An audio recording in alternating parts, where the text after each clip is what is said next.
नमस्कार, राष्ट्रपोस्ट से मैं पवन केसवानी। भिलाई के कांग्रेस विधायक देवेंद्र यादव को सुप्रीम कोर्ट से बलौदाबाजार हिंसा और आगजनी वाले मामले में जमानत मिल गई है। राजनीतिक गलियारों में जैसे ही ये खबर आई तो उसके बाद चर्चाओं का दौर शुरू हो गया। दरअसल देवेंद्र यादव बीते कुछ समय में राहुल गांधी के बेहद करीबी हो गए थे और राहुल गांधी की कोर टीम जब उनसे जेल में मिलने गई तब कांग्रेस के बड़े नेताओं को भी इसकी भनक नहीं लगी थी। राहुल गांधी के बेहद करीबी हो चुके देवेंद्र यादव को जेल में रहते ही कांग्रेस ने राष्ट्रीय सचिव बनाया।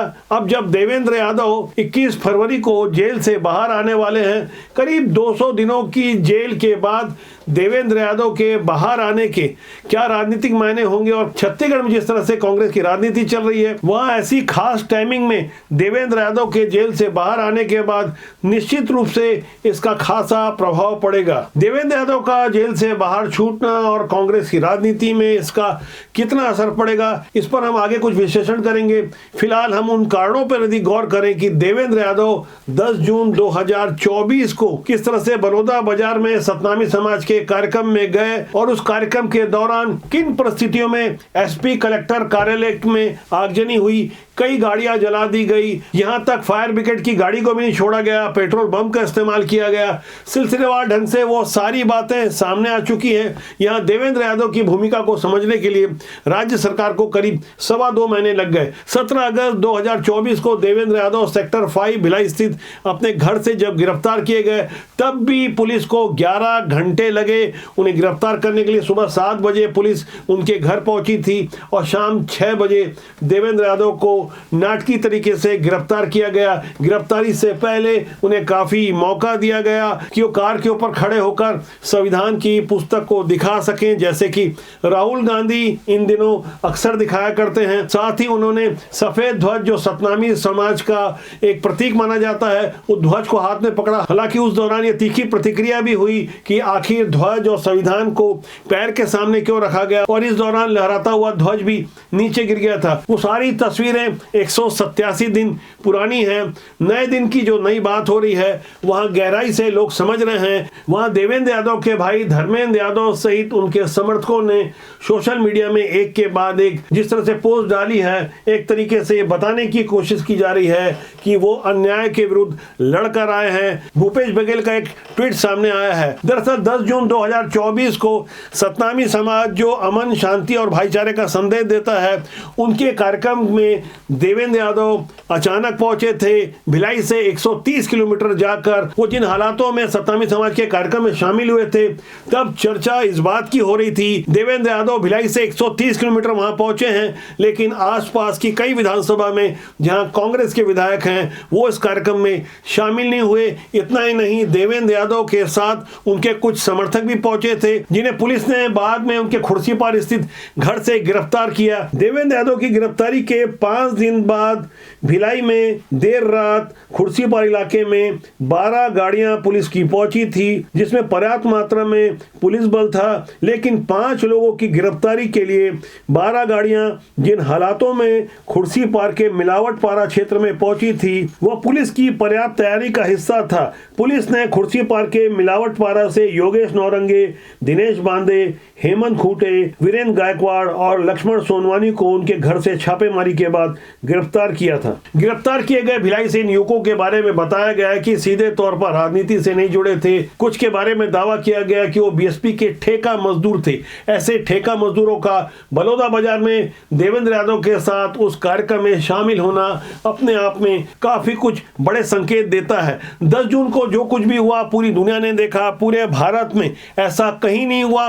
बड़ी बड़ी आतंकी घटनाएं हुई, लेकिन एसपी और कलेक्टर के कार्यालय में आगजनी जैसी घटना नहीं हुई। हजारों की संख्या में लोग वहां पहुंचे थे। देवेंद्र यादव जैसे ही उस कार्यक्रम से कुछ दूर ही आगे जाते हैं तो अचानक आगजनी हो जाती है। पुलिस ने करीब 2.25 महीने तक पड़ताल की, जो साक्ष्य इकट्ठा किए। उसके बाद लगातार देवेंद्र यादव की जमानत हाई कोर्ट और निचली अदालत से रिजेक्ट होती जा रही थी, लेकिन सुप्रीम कोर्ट ने शर्तों के आधार पर देवेंद्र यादव को जमानत दी है। यहाँ यह भी गौर करने वाली बात यह है कि घटना 10 जून को हुई थी, लेकिन उसके अगले ही दिन सरकार की ओर से मंत्री दयालदास बघेल और स्थानीय विधायक और मंत्री टंकराम वर्मा, श्याम बिहारी जायसवाल के अलावा सतनामी ब्राह्मणी समाज के विधायक राजमन डोमन लाल कोरसेवाड़ा ने प्रेस कॉन्फ्रेंस लेकर सीधे तौर पर देवेंद्र यादव का नाम लेकर और सबूत के रूप में फोटो और कोई पेन ड्राइव दिखाने की कोशिश की। मीडिया को बताया कि इस मामले में सीधे तौर पर कांग्रेस के विधायक ही शामिल हैं, कांग्रेस की इसमें साजिश है। ये गंभीर आरोप घटना के अभी 24 घंटे भी नहीं हुए थे भारतीय जनता पार्टी की ओर से लगाए गए। भारतीय जनता पार्टी नहीं बल्कि सरकार की ओर से सरकार के जिम्मेदार मंत्रियों ने प्रेस कॉन्फ्रेंस ली थी, लेकिन इस बात को पुष्ट करने के लिए पुलिस ने एक एक कर कड़ियों से कड़ियों को जोड़ा। देवेंद्र यादव की संलिप्तता को और ज्यादा पुष्ट करने के लिए गवाहों के बयान लिए, कुछ कॉल रिकॉर्डिंग के साथ वीडियो और फोटो इकट्ठा किए गए, जिसके बाद करीब 7000 पृष्ठ का जो आरोप पत्र तैयार किए गए उसमें देवेंद्र यादव की संलिप्तता को ज्यादा मजबूती से प्रस्तुत किया। पिछले दिनों हमने इस बारे में कुछ वीडियो बनाए थे और उन तथ्यों को रखा जिसके आधार पर पुलिस की ओर से बताया गया कि देवेंद्र यादव इस मामले में किस तरह से प्रमुख भूमिका में थे। कांग्रेस विधायक देवेंद्र यादव की गिरफ्तारी से पहले पुलिस ने बलौदा बाजार हिंसा कांड में उन्हें एक के बाद एक 4 नोटिस दिए। चौथी नोटिस के दौरान देवेंद्र यादव की गिरफ्तारी हुई। गिरफ्तारी से पहले घंटों तक पॉलिटिकल ड्रामा चलता रहा। कांग्रेस के प्रदेश अध्यक्ष दीपक बैस से लेकर पुराने विधायक अरुण वोरा सहित तमाम नेता देवेंद्र यादव के घर सेक्टर 5 भिलाई आते रहे। सुबह से शाम हो गई और ढलती शाम को पुलिस ने उन्हें गिरफ्तार कर लिया। जेल में बंद देवेंद्र यादव से कांग्रेस प्रभारी सचिन पायलट से लेकर भूपेश बघेल मुलाकात करते रहे, लेकिन इन मुलाकातों से कहीं आगे राहुल गांधी के बेहद करीबी यानी chief of staff KB. Byju और प्रतिष्ठा सिंह ने भी 28 अक्टूबर 2024 को जेल में जाकर देवेंद्र यादव से मुलाकात की, जबकि उनसे पहले युवा कांग्रेस के राष्ट्रीय अध्यक्ष उदय भानु छिप भी देवेंद्र यादव से जेल में जाकर मुलाकात कर रहे थे। अभी मैं राहुल गांधी के जिन कर्मियों का नाम ले रहा था जो देवेंद्र यादव से जेल में मुलाकात करने गए, दरअसल गांधी परिवार के नजदीकी होने का मतलब कांग्रेस में सबसे पावरफुल होना होता है। यही कारण रहा कि लोकसभा की टिकट भी देवेंद्र यादव को बिलासपुर से दी गई। बेहद अप्रत्याशित हालात में भूपेश बघेल की इच्छा के विरुद्ध देवेंद्र यादव को बिलासपुर से टिकट दी गई।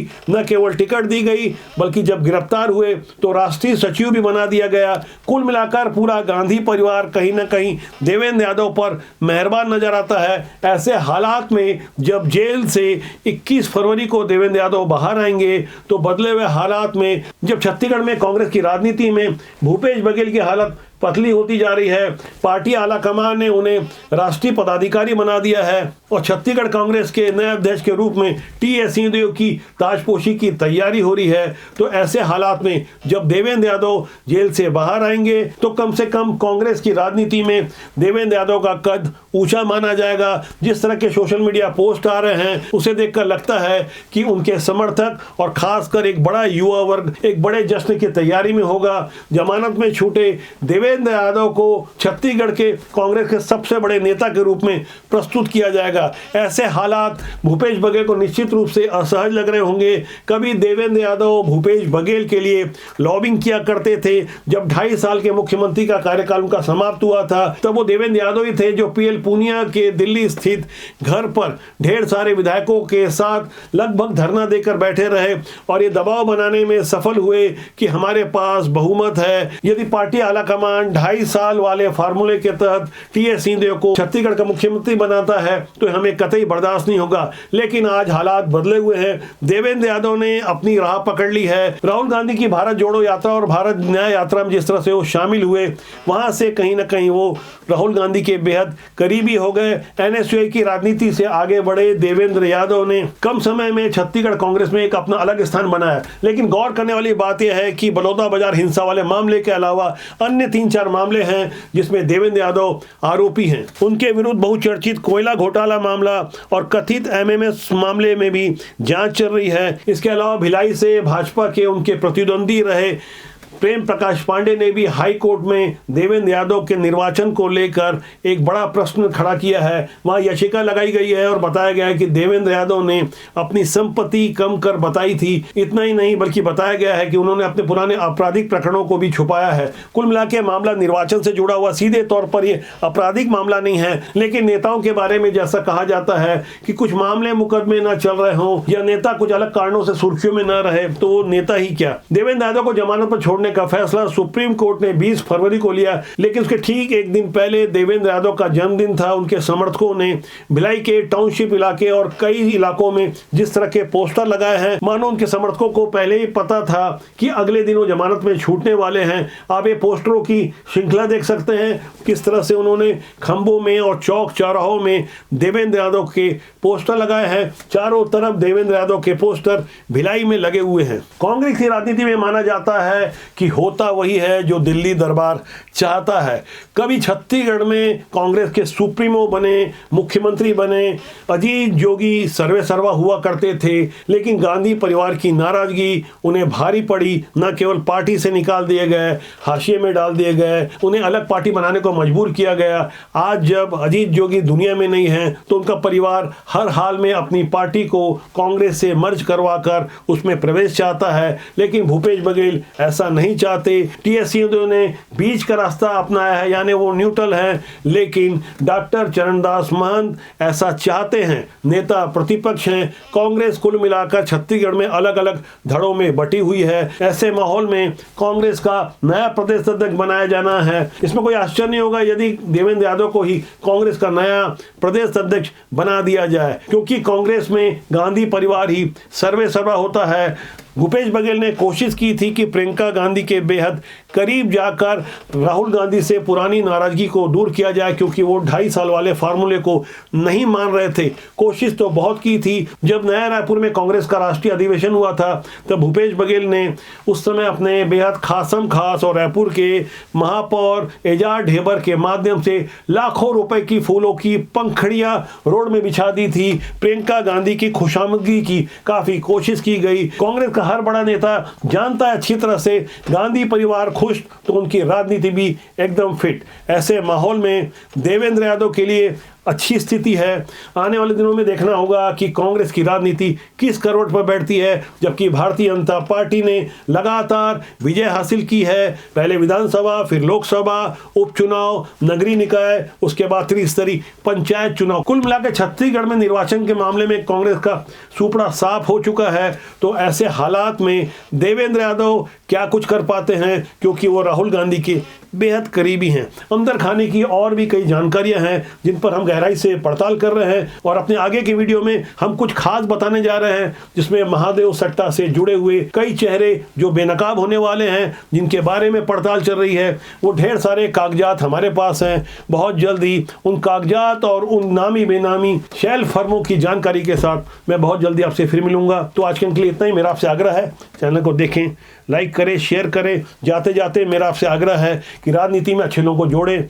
हमारा मानना है राजनीति बुरी नहीं होती, उसमें काम करने लोग अच्छे या बुरे होते हैं। नमस्कार।